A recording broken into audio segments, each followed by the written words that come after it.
Moving back to Nigeria with nothing. They don't believe me, but the truth is that yeah, it's reality. I'm going to be sharing with you guys. You've been living your good life. Catch a glimpse from the outside, then you see me now, see me now, see now. Hi beautiful people, welcome back again to my YouTube channel. If today is your first time here, my name is Stella. If you have not subscribed to my channel, what are you waiting for? Please don't forget to like, subscribe and share my videos. Click on the notification bell to get notified whenever I post any new video.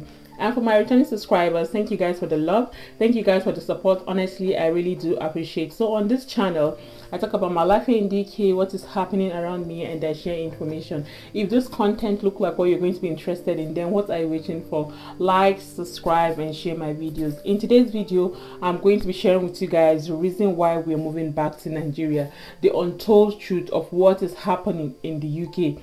Do watch this video from the beginning to the end so that you will at least learn and understand what is happening. So for those of you that have been following me, you will know that I came to the UK via the student route in 2018. So this is my 4th year here in the UK. By the grace of God, in a few months is going to be my 5th year here in the UK. And I always mention this, that if you want to come to the UK, you're looking for agents, DM me on Instagram and then I'll connect you with my agent, because I work hand in hand with my agent. So like I bring clients from my YouTube and send to her.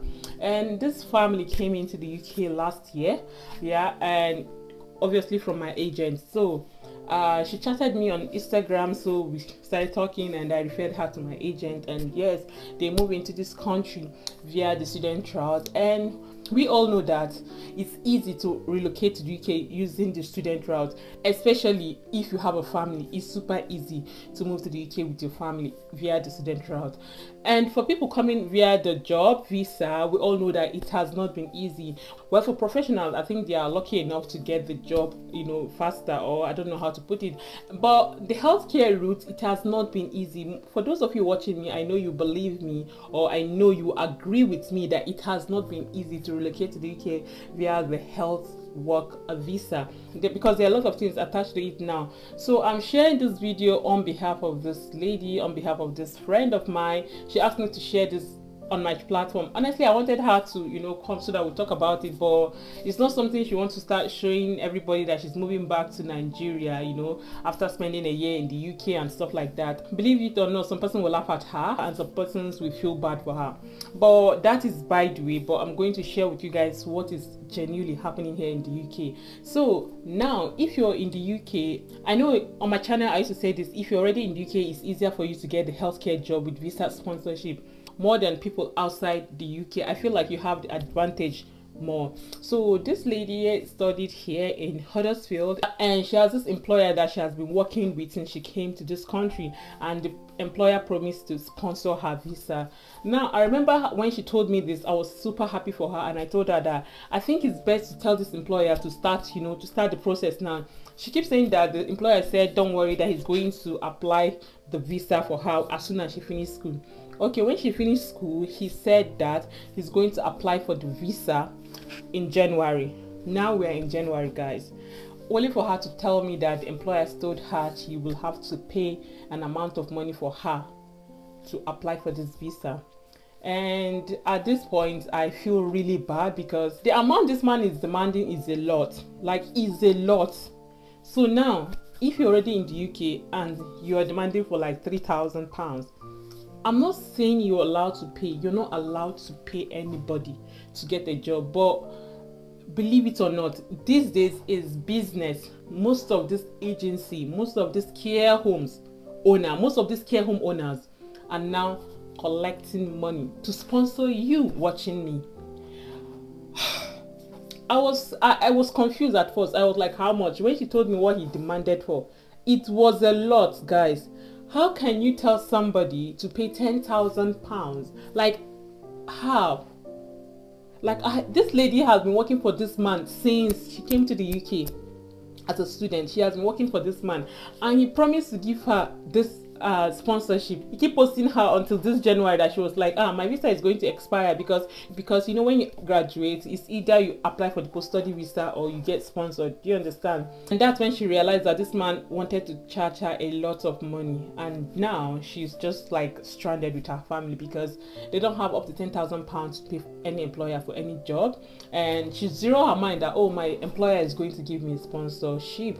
I remember telling her that report this man because you have nothing to lose. One, you don't have money to pay for the post-study visa because she's got 3 kids, herself and her husband. So, and the post-study visa costs around 1,000 something, approximately £2,000. I can't remember how much exactly, but I know approximately £2,000. So if you're paying £10,000 to an employer to get 5 years visa, or to pay £10,000 to what's it called, to the UK government to get 2 years post-study visa, like, which one will you go for? Now, even if you want to go for the job, you don't even have the money. Take it or leave it, most people that enter the country, they enter either by selling their properties or borrowing money. I'm not saying that people don't genuinely have money to relocate to the UK. People genuinely have the money to relocate to the UK, but some people had to sell properties, some people had to borrow money.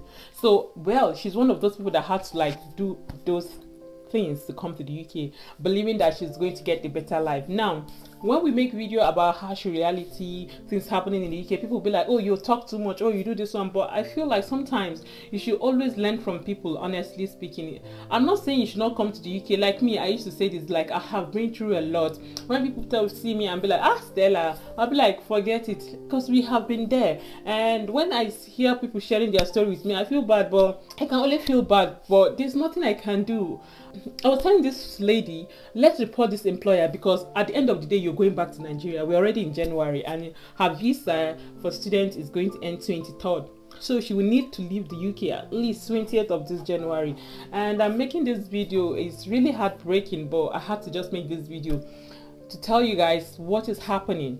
Okay, the last time she met this employer, and she was begging him to reduce the money that she'll be paying as, you know, keep working for him. She told me, because honestly speaking, I told her to record everything. Yes, I told her to record everything, that in as far as you're leaving the UK, report this man. You have got nothing. You have got nothing to lose. You've got nothing to lose. He's not giving you sponsorship. You don't have money for post-study. Report him. And to the shock of my life, she told me that this man had to tell her to off her phone, you know, like to switch her phone and place it on the table. And when they're having conversation about the money, you know, like begging him and all of that, he'll be typing it, she would type, he would type, and at the end of the day, he'll clean it, you know, he'll now delete it, because obviously they're using a laptop. And I'm sure those of you watching me in one way or the other, you have gone through this. I don't know, because most people will be like, oh, I got tier 2 job with visa sponsorship. Some of them don't come out genuinely to share their story, because they feel like there's no point of them coming out to say it, because when they say it, people will still say, you don't want us to come to the UK. Some person here in the UK, like some persons, honestly, they've been through a lot. In fact, what you guys see online, everybody's saying UK, it's not everybody that is suffering, and it's not everybody that is going through a lot. Some persons are living the life, some persons are living the dream, but majority of people here in the UK are going through a lot.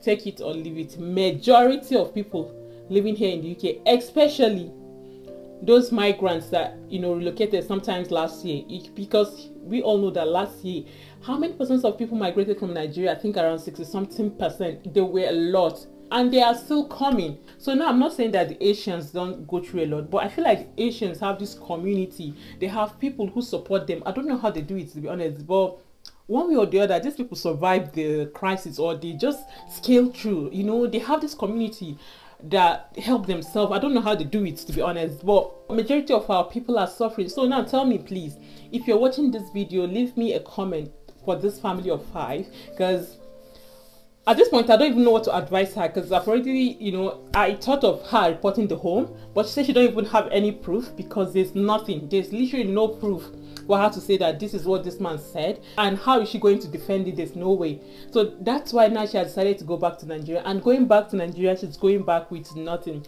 If you're watching this video and you're a healthcare assistant, most times maybe your wife can be healthcare assistant, the man will be doing a better job, and in some cases the men are just doing a normal regular job that, you know, we pay bills and, you know, bring food and all of that. If you're living in the UK, you agree with me that there's seriously crisis. The high cost of living in the UK is just becoming too much. living in the UK is becoming really expensive. So if your husband is working and he's paying all of the bill, paying house rent and all of that, how much is remaining? Honestly speaking, it breaks my heart that someone I know is living just because of, you know, sponsorship or no sponsorship. And I'm making this video for those of you watching me. Even if when your employer promises you sponsorship and you tell this employer that please apply it now, and this employer keep telling you till January or like, you know, towards the end of your study, honestly speaking, do not just depend on that particular employer. Try to go, you know, outside of your employer. Try other agency, other company. Now I know most people will be saying, why is it just care job? Care job is because that is what is trending, and that is another route that, you know, so many people have got, and that's another route that so many persons have been getting a lot of opportunities. So now if you are a professional like IT engineer, you're good with all of that, business analysis, there's so many sponsorship there. So now the question is, are you good with that? Are you sure you can secure your spot in that field or in that aspect? Because they are obviously in demand. And also this teaching job is another great opportunity for you guys to apply. So I just feel like to create awareness. So sometimes when we make video, that does not mean that we're discouraging anybody coming to the UK. We only try to encourage you and to create awareness. So it's left for you to learn from it. So like I said, I'm not discouraging you. Please leave me a comment to this family. Just encourage them, say something to them. Just leave it on the comment section, because definitely she's going to go through it. And so tell me, after selling all the things you sold just to come to the UK, and you know, and this life just hits you like this, it's hard work. It's hard work, honestly speaking. So people are mean, employers are wicked in the UK. Yes, I don't know, they are wicked. I don't even know. Now they are very smart now.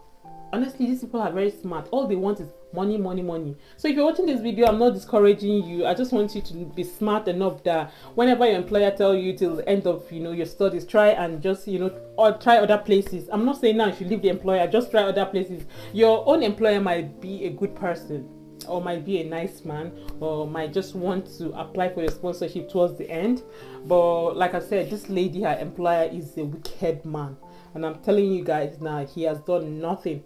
So her plan is to leave the UK 20th of January because her BRP is going to expire 23rd, except she pay for the post-study visa, which will cost her around £10,000. So tell me, where will she get £10,000 from? £10,000. Where is she going to get that money from? I don't know what to say. But so please just leave me a comment on the comment section. Like I said, she's going to go through the comment section. I'm sure she's going to, you know, get motivated or learn something from you guys. And also, if you find this video informative and interesting, please don't forget to give this video a thumbs up, like, subscribe and share my videos. I'll see you guys in my next video. Bye guys.